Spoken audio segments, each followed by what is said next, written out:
আসসালামু আলাইকুম। Hello everyone.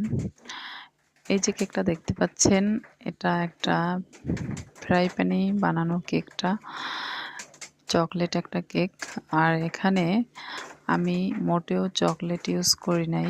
এটা একদম কোকো পাউডার দিয়ে অবশ্যই কেকটা তৈরি করেছি। আর চকলেট যে উপরে একটা লেয়ার দেখেছেন কেকের, এটাও এই যে কোকো পাউডার সাথে দুধ আর হলো গিয়া বাটার আর চিনি আর গুঁড়া দুধ, এগুলো দিয়েই এটা বানানো হয়েছে।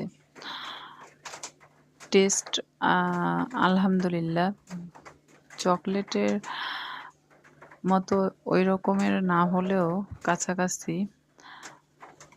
ভালোই আছে টেস্টটা, মাশাল্লাহ।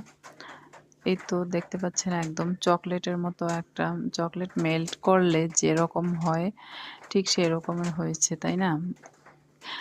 তো এটা বাসায় চকলেট নাই দীর্ঘদিন ধরে, তাই এটা নিজের আইডিয়া করেই করেছিলাম।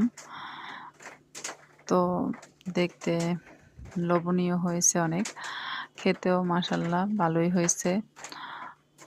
আপনারাও চাইলে ট্রাই করে দেখতে পারেন।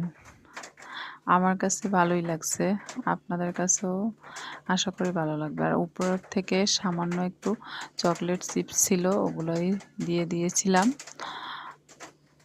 আর এই তো সুগার বল ছিল ছোট ছোট, ওগুলো দিয়ে দিয়েছিলাম ডেকোরেশনের জন্য। এই তো আপনারা বাসায় চকলেট না থাকলে এই আইডিয়াটা প্রয়োগ করে দেখতে পারেন, ইনশাল্লাহ